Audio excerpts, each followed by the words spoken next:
My message, hopefully it will be short, and powerful by grace of God. Karong nga buntag is a furnace of blazing fire. The last days, final test. No? Talking about furnace of blazing fire, nagkunana ta na is about purification. It is, the process, nga atong i-undergo. Daniel chapter 3, verse 16 to 20. This is a narration, the story is naghimo og image of gold si King Nebuchadnezzar, and then, building a statue of gold is very costly. Lisod po kaayo. Imagine that. Because when you build something gold, dili say kay daog ba na nimo kina pure gold, kinanglan piliun nimo ang pag-process pa lang daan, pagmina sa gold, dili sayon. And then he was able to build that image, and ing natanang tao mo bow down. Pero Shadrach, Meshach, Abednego, duduol sila sa pinangga ni sila sa hari ni Nebuchadnezzar, pero ang ilang ibuhat is di wa gyud sila ni bow down. Pag trumpet wa sila ni bow down, nitanaw lang sila. Wa sila ni buluko, giaristo sila, gidala sila ni Nebuchadnezzar, maluoy ta sa Nebuchadnezzar nila. Kay amigo god, no? Isa nga unsa man ngano man to, ngano wa man mo kaluhod na kanang nag-prayer walk mo sakit inyong tuhod. Kuhan sila ba? Look at this. Because Nebuchadnezzar, you can see really wants kanang to favor them. Pero sila, kami, nakatindog namin sa among gitindugan. Mga Ginoo. Di yun mo uyon, di yun mo simba o mga binuang. No? Makita niyo ang conviction nila, bisan pa og silutan mi. Kabalo na sa silot nga isugnod. No? Pareha po sa bulawan ba isugnod. So, kung imo na isugnod, luwason mi sa among Ginoo, Diyon, kay Ginoo tinamo tinuod. Pero di man gali pud mi luwason, nakahimo na pud may desisyon. Nya tabla ra giingnan niya, ikaw may magdesisyon sa imong desisyon karon. Suko noon ang siya Hari Nebuchadnezzar, gipakusgan pa gyud niya og ayo ang kalayo. Sige, pakusgi pa gyud na, no? And then gilabay sila didto, ang naglabay nila nga mga sundalo nga kusgan kay gigapos sila, mao pay unang kasunog. And then natagak sila dito sa tunga-tunga sa kalayo, grabe nga kalayo, nakita noon dito. Nahimo silang, tulo naman to sila, nahimo silang upat. Kanya, pagkatong upat nga na dito sa sulod, nag-istorya-istorya, nagitabi pa. Dalaygon ang Ginoo, when you go through fire, the Lord talks to you. Amen. Na makikistorya ang Ginoo, personal ang pakikistorya sa Ginoo. That's why when it's difficult in a prayer walk, you can hear the voice of God. Amen. Dalaygon ang Ginoo. And when they were there, kanang kamo ba na, no? There's the translation in King James is sons of God. So capital God kay correct ko no ang translation, but actually in kaning NIV po din sons of gods, mga anak sa Dios. Because in the context of Nebuchadnezzar, he doesn't know about the real God, the God of Israel. So it must be a small in his context. It's correct also to mention it God because it is God himself, no? So why sayop anando ka translation basig maglibog mo? God, that is the one of the very kuan nga translation. But anyway, sadak mi sa kamigyo, gawas mo diha. And then they come out, no? Pag gawas nila didto, ang ilang mga chains nga baga kaayo, maoray na sunog. Ang ilang sinina, no? Nga kuan wa gyud na ni mahong anuos. Dalay gyud ang Ginoo. This is the church, no? In these last days, mo undergo tag kalayo, and we pray nga mugawas ta sa kalayo nga wala gyud nasulog. In fact, nahimo pang delivered pa diha sa Ginoo. Amen. We go to Holy Spirit University, but even if you are enrolled in the Holy Spirit University in your SOD, School of Discipleship, unless you go through the school of fire of the Lord Jesus Christ, di ka kapasar in these last days. Everybody say fire. Fire is very important. Kanang nga i-undergo nimo in these last days. God himself dwells in an unapproachable light, He is a consuming fire, nga magasunog yun. It is through fire that we allow God to work in us. Amen. Only by fire. Mao gyud ay pagtrabaho sa Ginoo diha sa sulan nato. When we are going through fire, when we are undergoing trials and tribulation, we become God's work. Diha ang trabaho sa Ginoo, nahimo lang trabaho sa Ginoo sa diyang nagkalayo, naikalayo sa imong kinabuhi, no? Naay tribulation, naay testing sa imong kinabuhi. Ayaw pangitag sayon in these last days. As I said, because your choices will be shaken. Ang imong mama, ang imong papa, ang imong kumpanya, ang imong gobyerno, i-test na karon. Are you there? You understand this very clearly. Nakasabot pa gyud mo the degree of this calling in these last days. Nga i-test ka imong ginikanan, tanan i-test ka nga dili ka maka mo undergo sa fire. Kaya kung mo undergo ka sa fire, ma-purify ka. You have to make a choice. In these last days, we are in the last days. The pillar of the dragon, no? That image of the dragon, that image of the beast, the image like the time of Nebuchadnezzar, the image of gold. Ano the image of gold karon? Provision sa imong trabaho. Kung mukuan ka, ano kang trabaho, kung di ka mosunod sa gobyerno, kabaluta sa Davao, and in the major cities, hatagan na og card. Nga di ka kapalit, kung wala ka na card. So, bisag na pa kay kwarta, maadto kag mall, wa kay card, di ka kapalit. The same with your quarantine pass. Sabot man na? It's the same with quarantine pass. And then later on, they will translate it. No? The plan is really for the vaccination. And the next is that vaccination level. Kung ma-vaccinate na ka, na ka, you will have a card. And then your debt will be cancelled. Wa na utang. So, kuha kang sakyanan, i-freeze lang sa imong debt. Ang gobyerno sa imo, bahalaan na. Basta magpa-vaccine ka. This is the plan, the next level plan of the enemy to control the population. Kung di ka kasabot, they are trying to control you bit by bit. This dragon, in the book of Revelation, it did happen na, dito sa time of the persecution of the saints. The water of the dragon na drag the woman. This is the church na anod sa sulti sa dragon. Dragon is the spirit of fear. Are you there? Mahadlo ka. And that's why in the first, the pandemic is the start of the birth pain. This is really the start of the birth pain. And then the first wave of the dragon's water, dragon's teaching is don't gather. Church, though God allow you, though there is no law that prohibits you, but don't gather. Mo na ang mga kasimbahanan, the church was, naanod. They never stand to their calling. All the pastors, leaders that soften their stand, will be ashamed in front of God in these last days. I hope there is still time to repent. Why they didn't stand for the right? Why will you allow, nga nung sugtan man nimo, the people that didn't know anything about the virus, the government that doesn't have the mind of God, to overpower the Bible? Do you understand this? Nga nung sila may mo determine, why will we determine what we should do as a church? Nga kita, ang atong nagtudlo nato is ang Diyos man yun. You understand that? Children, obey your parents in the Lord with the, sa itaw ka na? Kanang condition nga na-under sa Ginoo.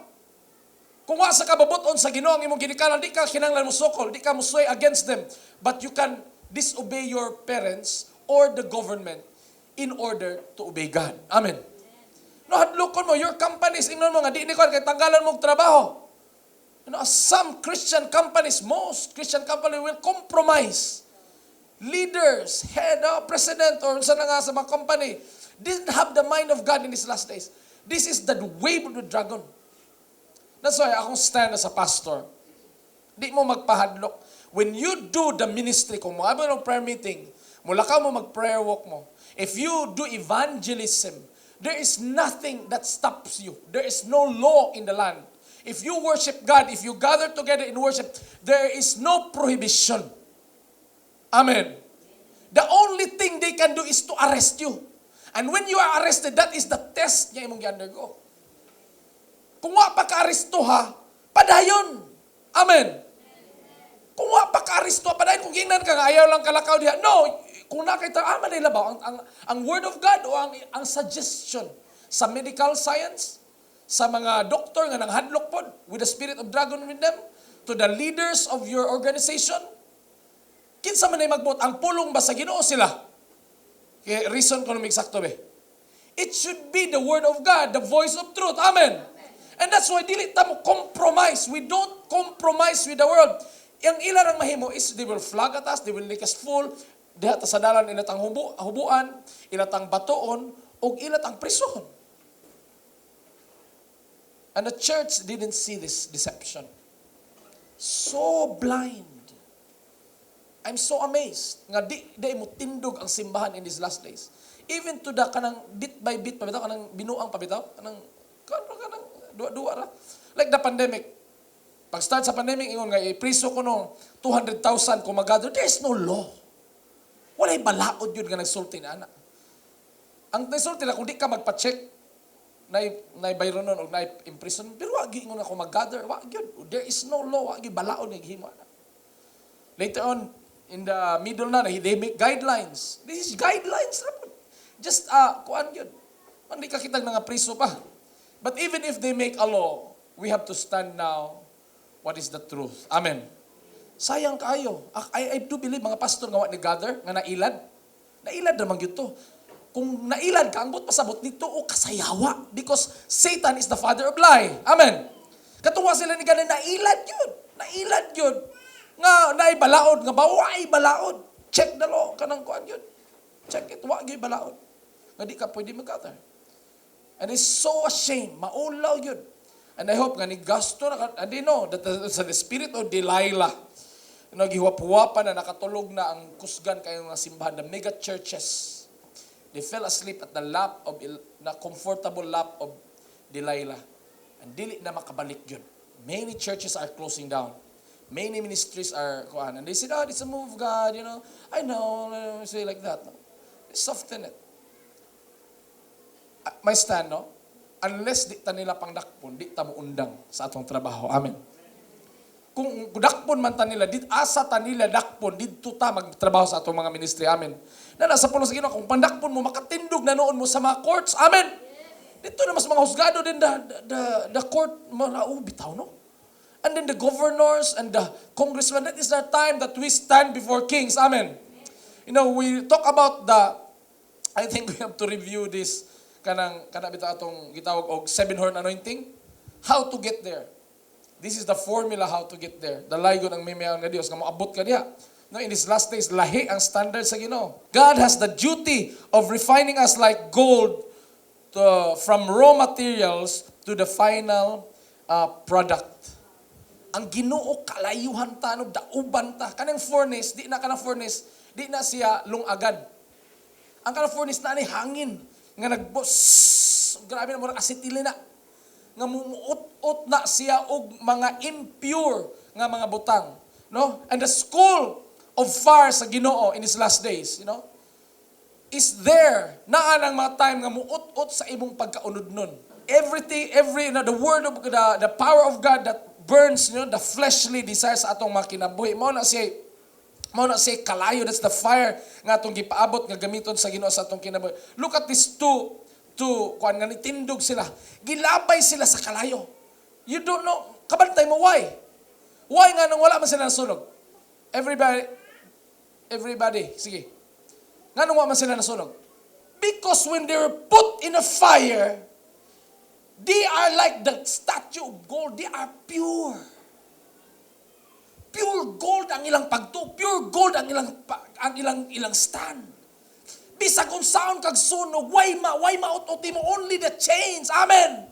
When you go under pressure, when you go under fire, you will be delivered. Ikaw lang ka ma-deliver sa imong mga sala. Ikaw lang ka kung na mga pagsulay mo abot nimo. It always purifies you. And what remains is the gold. The pure gold. Mailhan na nimo kinsay tinuod Kristohano in these last days. You can go under fire, pero pag sulod tunga sa kalayo. Pero kalayo, because you are purified already. Amen. Dili ka masunog. You will not do the suffering of other people. That's why people complain too much. Why? Their faith and their stand is not yet pure gold. Why you get affected with your parents? Mga ginikanan? Sa inyong sitwasyon, sa inyong kinabuhi? Because your faith is just sand. Ngano ma-pressure lang mo sa trabahoan, maapektuhan na dayon mo, di na mo kapangalagad, kay ngano mo? Because not yet refined. That is it. It's very clear. No? Klaro na lang in this last day. Muwali na lang kung kausa. Wa ta kabalo sunod semana, contact tracing na ta dire. Why gathering na to dire. Mugather maghapon ta, and then musugod sila ka aresto. So be it. Dito na ko sa prison magampo. No? Kinanglan makasabot ka nga, you have to go, kinanglan mo agitaan nga kalayo. When you are seeking God, with all your heart, no man nga mahigugma ka sa Ginoo, you seek God, In these last days, when you seek God with all of your heart, you will be processed. Amen. And that process in the last days is the process of purification. Amen. I-purify ka sa Ginoo. Kalayo, maglisod kaayo, hangtod, you will go to that final process. Final phase by phase ang process sa Ginoo nato. The church is being processed, no? But since the time nga ninaog ang Balang Espiritu, and we are entering to the last phase of the process. The last phase of the process, kung gidukduk ka sa una, gidukol ka, kay badlungon ka, or unsa ba ka sa Ginoo, giimina ka sa Ginoo, gikuha ka gikan sa lapok, gidugmo ka, gigrind ka sa Ginoo. Pero ang pinaka-final in these last days is the process of fire. The phase of fire. Well, you diin ka inito, dauban og ayo aron ang mabilin na yun, the final process. The final process of transformation and purification where we become like Christ.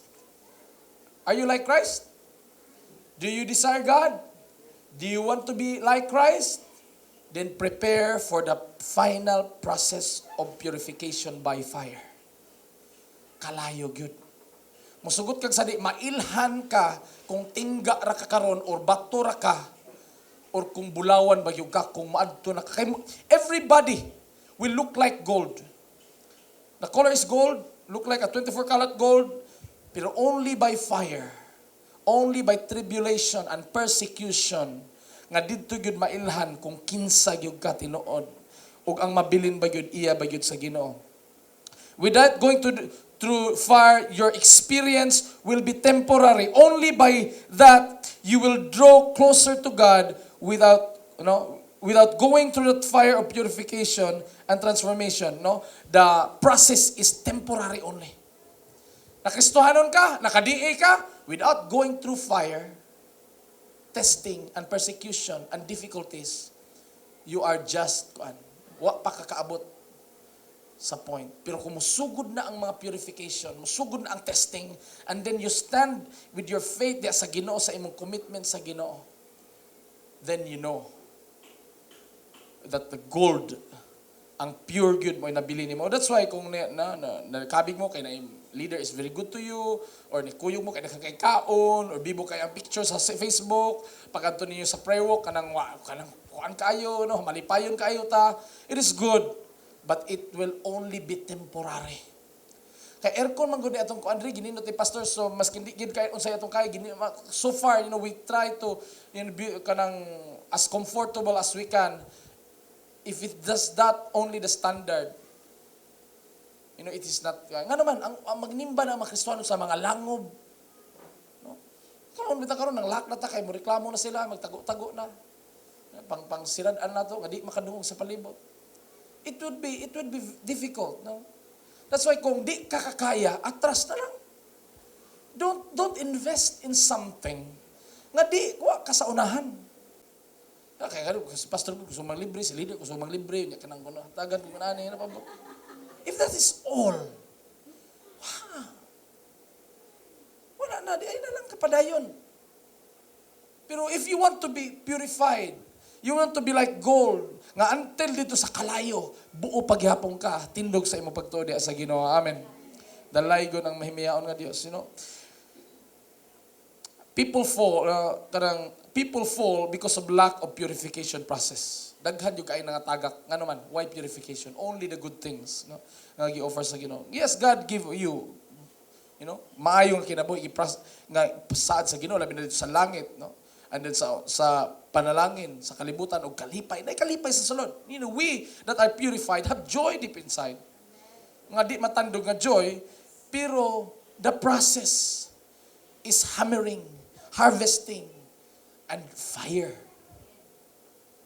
Even me as a pastor, as I undergo, as I see, spirit of wisdom comes to me and I see the future, I felt so burden in my heart for my family, for my household, for the church members. And the church is all around. And me, myself, given the higher standard ba kani magpastor ka mas taas mag yung standard nga i-purify gyud sa Ginoo, and it is not easy. You know, kung si Ginoo sa Kristo, he went to that final stage of his kanang test. No, he drank the cup, but he prayed paghihapon kung mahimo ayaw na lang. Ay isaylo ning kupa diri kanako. The very nature of God is really fire. Amen. That's why, you know, in the beginning, Genesis, you know, the universe, the known universe that we know, God created the heavens, no, the frequencies, and then the earth, the known universe, nga itong nailhan, no, and the Spirit of the Lord moves in the water, water, sa ito pa, kunay tubig na sa una. The walay form, but it was full water. You know, you want to know this mystery? In the beginning, the universe was just gaseous. It's just like snow. But the color, you know, the darker color is in the deep. Yan ang mystery. Pero nagputi rin ang universe. It's like, and then, let there be light. That's what they call the Big Bang. It is a fire. Bam! Pagsulti, when God utters, it is the fiery word sa Ginoo. Amen. Kung makita niyo in Genesis chapter 15, when God made a covenant with Abraham. This is the first time from the fall that God appeared, no? Nga nagpakita unsa may yan. It's a burning, smoking torch. Ito sa fire pot, no? Gihiwa ang mga dugo, ang mga mananap, gipikas ang dugo, gipikas instead of Abraham nga mulakaw siya dito, gipatulog sa Ginoo into a deep sleep, and ang Ginoo mismo ni agi nakig-covenant ni Abraham, blazing fire pot, nagkalayo. Mo ni agi dito. God, you know, iyang characteristic is a fire. Di ka makaduol sa Ginoo kung di ka interesado og kalayo. Amen. God is fire, no? Nga niagi dito. Second is the covenant with Abraham, no? And then the burning bush. When God talked to Moses, he is nagkalayo ang Ginoo. Amen. No, God doesn't talk to you without fire. Amen. Ang Ginoo makikistorya ninyo nanay kalayo. Di makikovenant ang Ginoo nimo without fire, without purification, without testings. God will not speak to you. He talked to Moses with a burning bush, no? And then the Israelites, no, dito po sa ang bukid na sa kalayo, no? Ang kalayo dito. The Ten Commandments, no, it's written by God by His Word. That's why the Word was God and the Word was with God. Ang Word sa Ginoo kalayo ni. Amen. It become a test to man. Pag musugo ang Ginoo, kung nana sa pulong niya, iyak ang gisugo. Kung maka-apply ka, kung musunod ka, nakaagi kag kalayo. Amen. Your obedience to the Word, your commitment to the Word, your commitment to the truth is fire in these last days. Kay i-test na karon. I-test na karon ang mga kasimbahanan karon, ang mga Kristohanon, they will be tested. There's a suggestion, murag yawa ba? Nga murag okay, kay luoy pud sila kung maadto ta nila. Nuluoy pud sila kay basig na ako'y COVID niya kanang mas luoy sila kung di sila masangyawan. Biskan pa magdala kag COVID dito. I tell you the truth. Maski na pa kay COVID, pag adto nimo nasangyawan sila, naluwas sila, mamatay man sila dili. Mamatay sila dili, no malangit sila, mas okay pa na kaysa wa gyud kaabot ang pulong sa Ginoo dito kay nahadlok na kas COVID. And then ang kaluwasan wa niabot sa panimalay, na tinuod yun sila kamatay. Miskin buhi pa sila. And that's why doing God's work is a priority. Obeying God, listening to the Word of God, reading the Word of God, praying in spiritual warfare, you know, kalayo na siya. Everybody see fire. No, kita ko lang suga sa katawhan karon nagpundok ta. Grabe kay sigaron. Amen. And that's why there's something when we gather.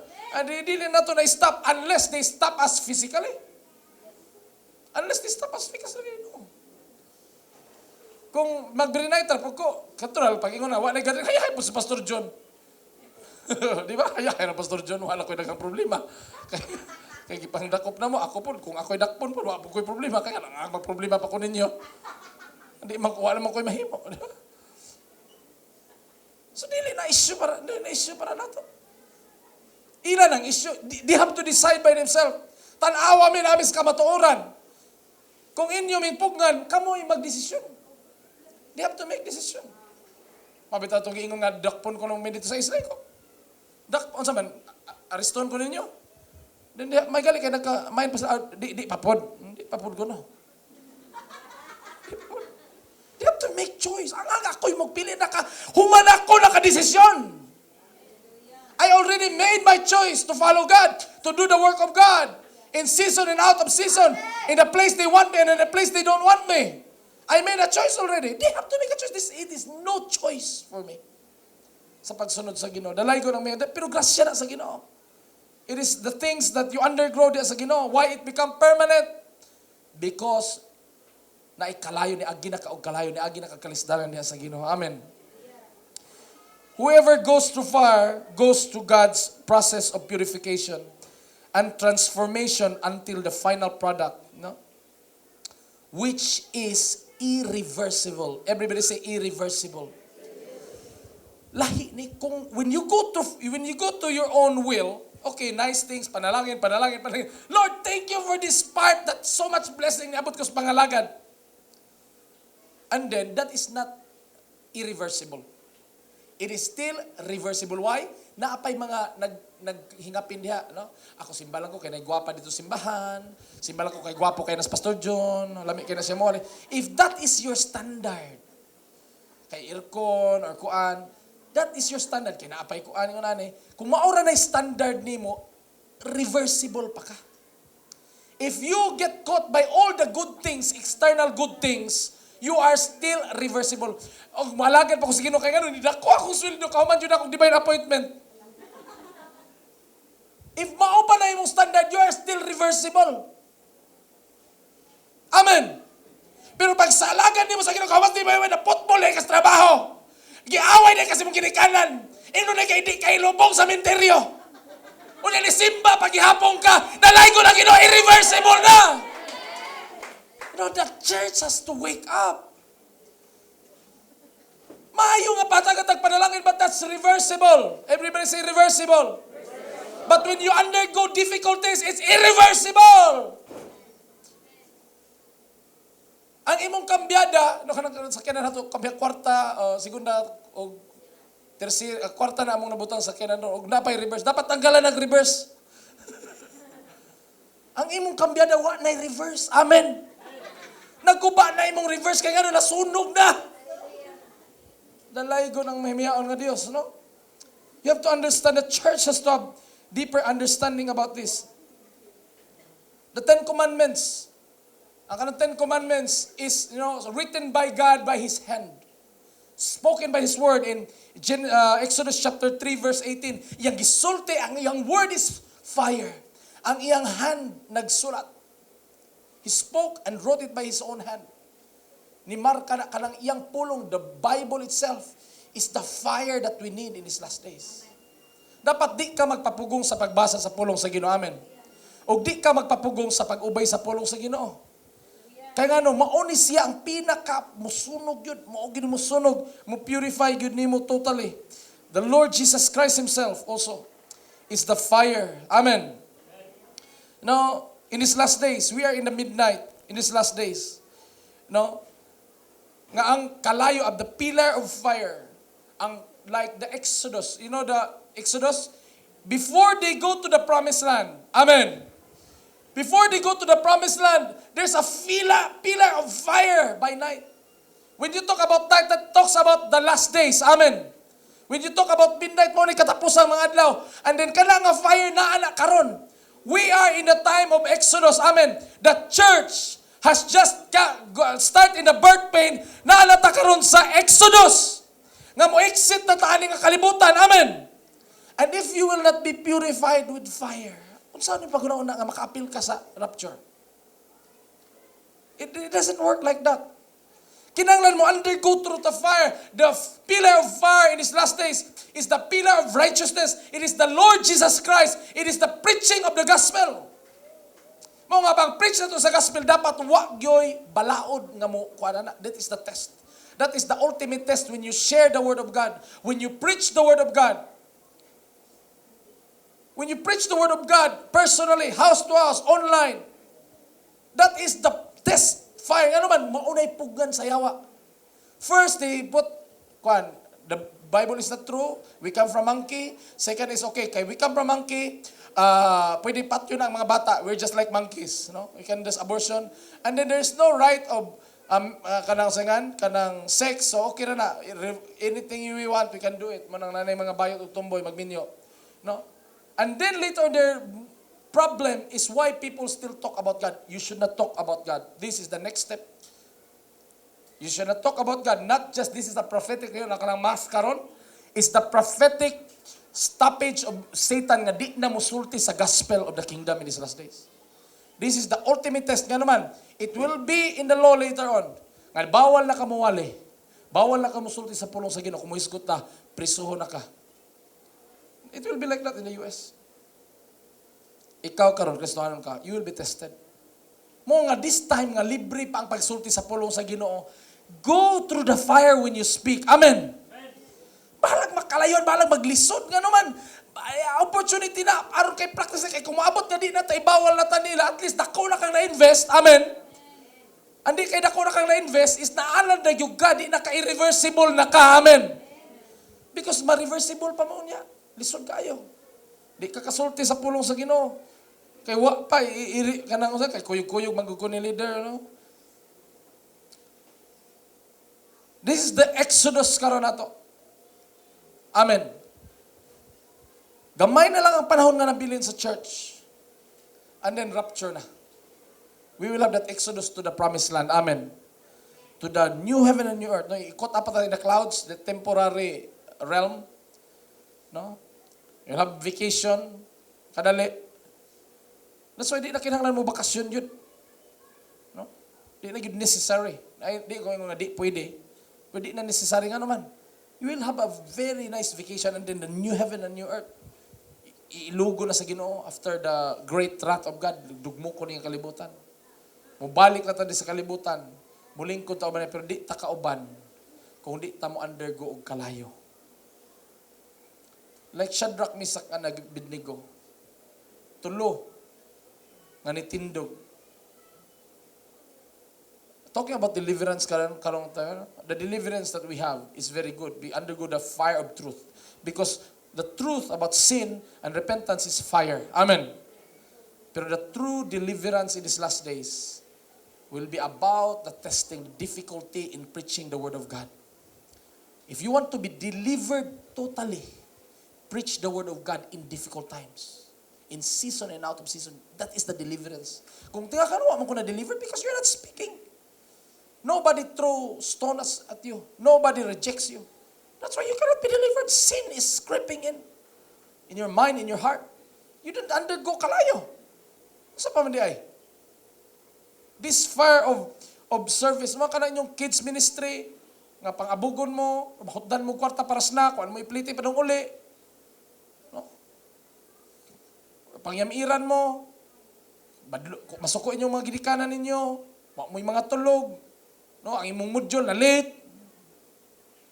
Sa panadiha, it is your, basic. Kung ano, baga pa na.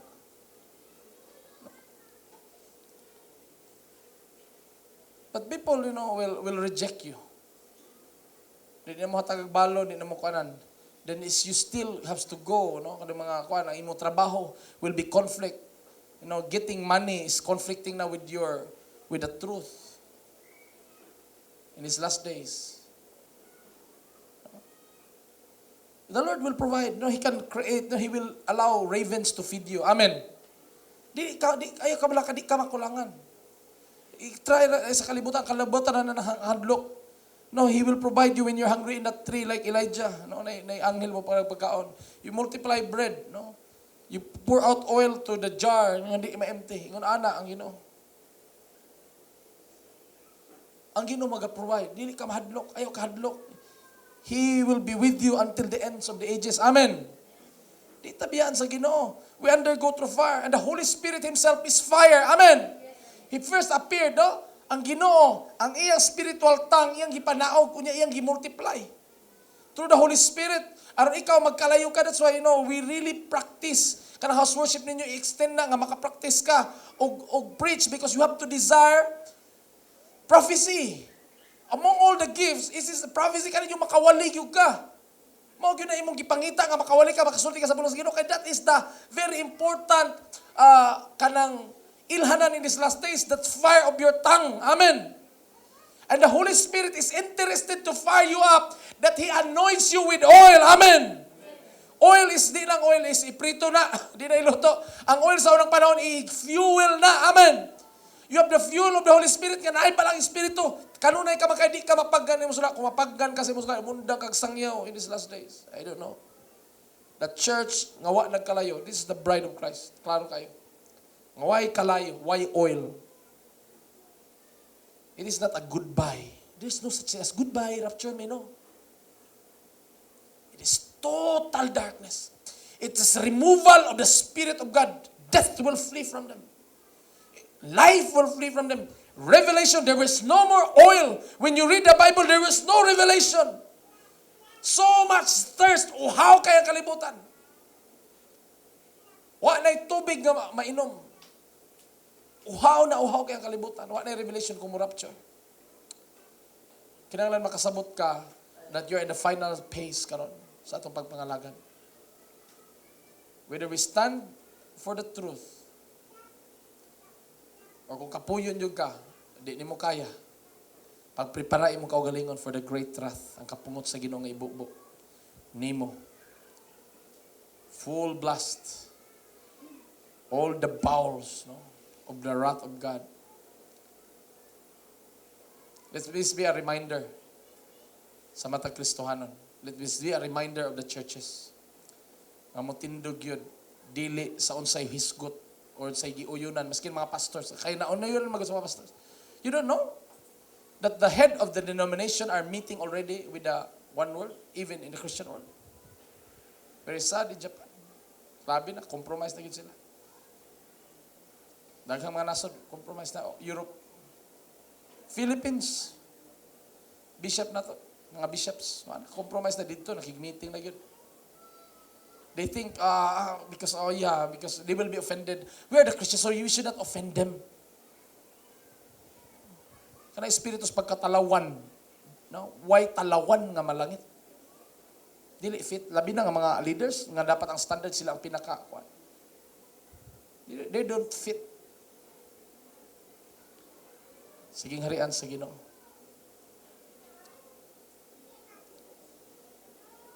And this fire nga itong i-undergo karon na sa church. Ready ba mo? Are you ready? Yes. That's why kamo, kung ingnon mo nga di mo simba-simba mo. Mintras nga di pa mo aristohon, simba mo. Ha? Simba mo. House worship mo. Sangyaw mo sa pulong sa Ginoo. Hangtod di mo, likay mo ka aristohon mo. Hangtod di mo aristohon, kay quarantine ka, kay na contact tracing ka kapin, ay, kinsa balaura? Kinsa nagsulti ana? Kinsa man ko ana? Kinsa man pinaka-bright? Kinsa kuno patinduga kuno kinsa nang bright tag yun. Pilay IQ anang mga tawhana. Nya ilang lisod tanaw ilang kinabuhi. Dili na nila nga pagtulunan sa Biblia. Di nila nga wisdom from the Word of God to say that. Or is it a suggestion from the one world government? Is it a suggestion to control the church? Is it not the whisper and the water of the dragon, which is Satan, in these last days? Let's humble down as a church before God. As we allow, Lord, commit. Lord, there will be fire. Kabalo ko, Ginoo, that furnace, the blazing fire in these last days, the last test, the final test of my purification, of my transformation to become like you, Ginoo. To have that image of God in me. Mabilin, Ginoo. Jesus, we glorify your name. Commit to God nga mo sangyaw sa pulong sa Ginoo. When you preach, preach. When you read the Bible, read. When you share with one another, you break bread from house to house. You do house worship, Bible study, conquest, evangelism, prayer walks, spiritual warfare, intercessions, unstoppable dili mapildi.